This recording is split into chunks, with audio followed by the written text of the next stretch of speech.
nerds. Want a whole lot of nerds. Want a whole lot of nerds. So this week's AM topic was how Harry Potter changed your life, and I have a 10-point list here. When the first movie came out, I was 6 years old, and my parents took me to see it because they actually started reading the books before I did. In hindsight, it probably wasn't the best thing to take a 6-year-old to, because as soon as we got home, I did not want to go into our bathroom because I was convinced that there was an ogre in our shower. I was convinced. I remembered the sheer terror that was coursing through my body. Up to halfway through Chamber of Secrets, my dad read the books to me because I was little, and he would explain some words to me. Then the Chamber of Secrets got too scary for me, so I just took a hiatus for a bit. I started reading them myself again when I was in the 4th grade. That is when the 4th book came out. Again, up until that point, my parents were actually more interested in it than I was. They had read all of the books before me. Starting with The Order of the Phoenix, we would have to buy 3 copies of the book just so each of us could read it at the same time, because none of us wanted to wait. When Deathly Hallows came out, I was in Philadelphia for an Irish dancing competition, the regional, actually, the Northeastern Regional Oireachtas, it's called.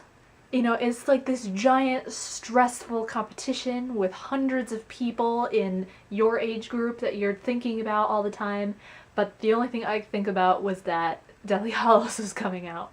So we sent my dad across the street to a bookstore at midnight to get 3 copies of Deathly Hallows for us to read. And honestly, I think that's the only thing that quelled my nerves during that period.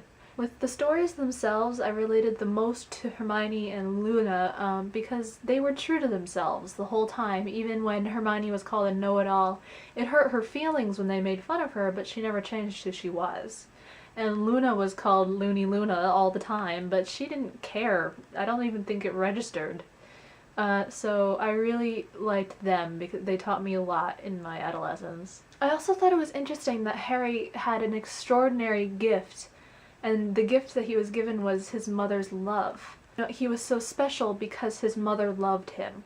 The love his mother had for him was the source of all of his power, and I thought that was just brilliant. And more so when I watched the movie than when I read the book.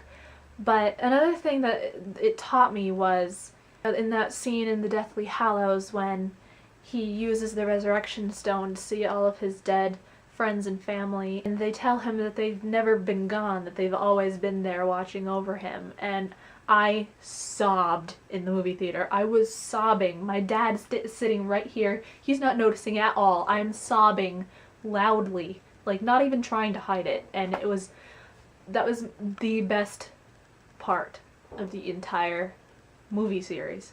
Book series, I'd have to think about it, maybe in the book series, but in the movies, that was the best part of every movie ever. And you can't leave out the Tales of Beedle the Bard. I like the fact that she has the ability to make up myths and legends of a culture that is fictional is just astounding to me. And I drew a Deathly Hallows in my copy because Hermione has a Deathly Hallows in her copy because I'm a giant nerd. So I can't wait to see everyone's videos for this week. I loved everyone's thoughts from places, and I'll see you next week.